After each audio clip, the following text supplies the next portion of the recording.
You are the example that people try to deny and say that you can't do this. And you're the example to start from scratch and now have a huge legitimate business where you're training people to do the same thing that you learned years back, 20 years ago, where you started from scratch. I remember you talking about, and I know what you're driving now, which is, what's the name of that Rolls Royce? Is it a Rolls Royce? One of them. What's the name of that car? I'm going to get a picture for the. What are you driving now? That's one of them.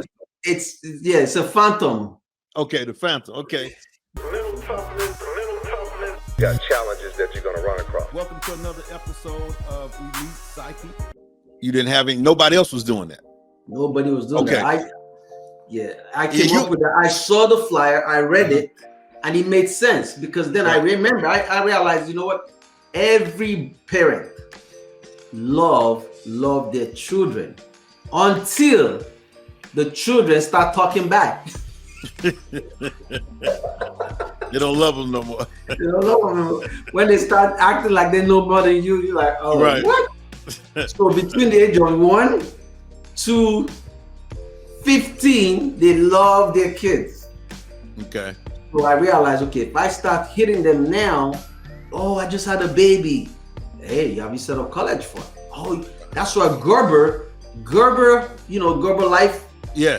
They make billions of dollars because they have an agreement with the Social Security Administration or maybe even the hospitals. Every time somebody has a baby, they get the information and they mail them out stuff to buy Gerber Life Insurance. Wow.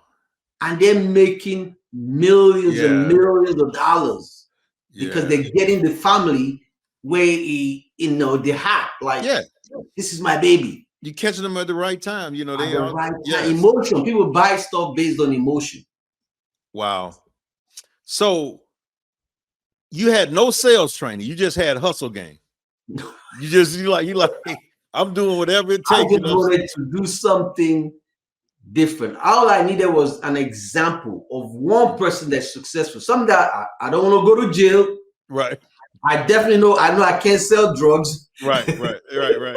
I can't stand in the corner, dude. I can't do that. And I definitely don't want to be in prison because I'm light-skinned. I mean, I don't have no muscles and stuff. I got you.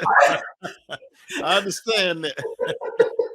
But you are the example that people try to deny and say that you can't do this. And you're the example to start from scratch and now have a huge legitimate business where you're training people to do the same thing that you learned years back, 20 years ago, where you started from scratch. I remember you talking about, and I know what you're driving now, which is, what's the name of that Rolls Royce? Is it a Rolls Royce? One of them. What's the name of that car? I'm going to get a picture for the.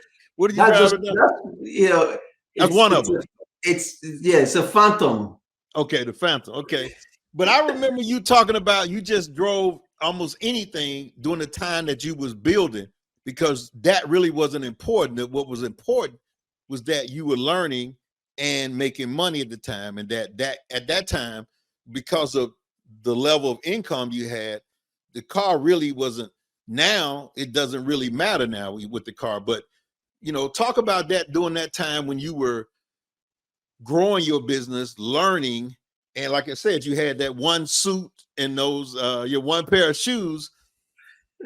What did you concern yourself with? I know you wanted those things, but you didn't go and jump too fast to get them. No, I mean, I first started. So when I came to America, I was in California first, and then I left. I ran out of California because everybody's rich in California. Everybody's a movie producer.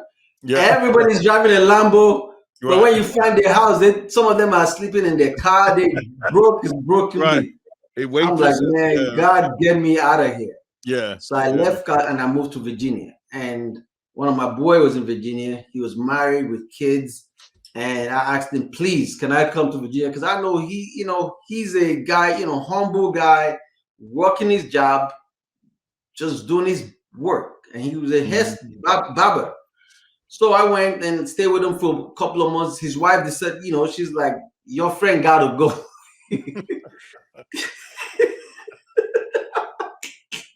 Well, you were sofa surfing.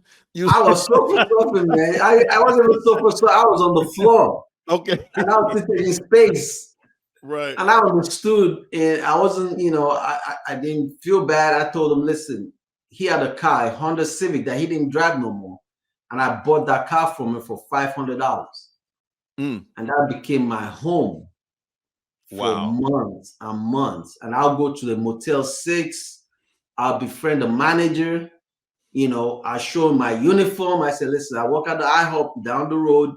I'm not a, I'm not a gangbang. Nothing. Right. Give me an opportunity. I just want to be able to wake up in my car.